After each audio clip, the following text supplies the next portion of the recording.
Minasan konnichiwa. Skill Planet no Shahariar desu. Yoroshiku onegaishimasu.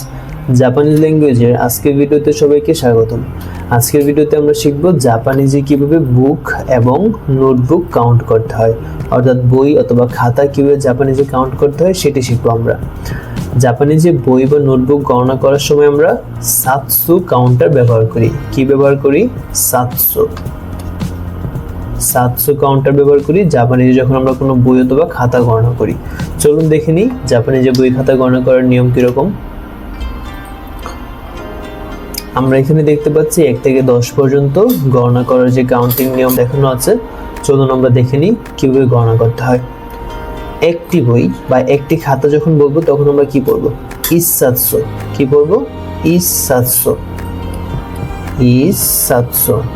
আমরা যখন age counting শিখেছিলাম আগের ভিডিওতে, তখন আমরা দেখেছিলাম 1, 8, 10 এগুলো একটু ব্যতিক্রম থাকে।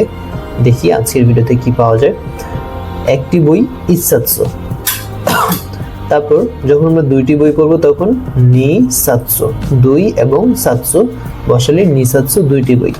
তিনটি বই যখন গণনা করব তখন সানসাতসো, তিনটি বই। যখন আমরা 4টি বই গণনা করব তখন ইয়ন সাতসো, 4টি বই। 5টি বই যখন গণনা করব গো সাতসো, অর্থাৎ আমরা সংখ্যাটা বসানোর পরে আমরা শুধু সাতসো বসালে আমাদের বই এবং বই গণনা করার যে নিয়ম সেটি হয়ে যাচ্ছে। তাহলে রোকু সাতসো মানে 6টি বই, নানা সাতসো মানে 7টি বই। ব্যতিক্রম 8 নাম্বার আমরা আগেই জেনেছি। 8 নম্বরে কি হবে? হাতসাতসো। কি? হাতসাতসো মানে হচ্ছে গিয়ে হাতসাতসো 8টি বই। তারপর রয়েছে কি? কিয়োসাতসো, 9টি বই। কিয়োসাতসো 9টি বই। এবং 10 নম্বর আরেকটি ব্যতিক্রম, সেটা কি? জোসাতসো।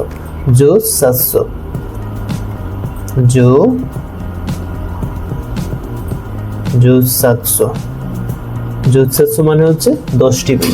এই ছিল আমাদের বই এবং খাতা গণনা করার জাপানিজ পদ্ধতি।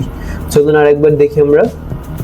একটি বই ইসাতসো, দুটি বই নিসাতসো, তিনটি বই সানসাতসো, 4টি বই ইয়নসাতসো, 5টি বই গোসাতসো, 6টি বই রুকুসাতসো, 7টি বই নানাসাতসো, 8টি বই হাতসাতসো, 9টি বই কিয়োসাতসো এবং 10টি বই জোতসাতসো।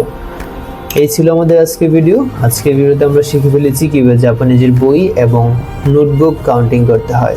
সবাইকে ধন্যবাদ। আরিগাতো গোজাইমাসু। সরে দেওয়া মাতা।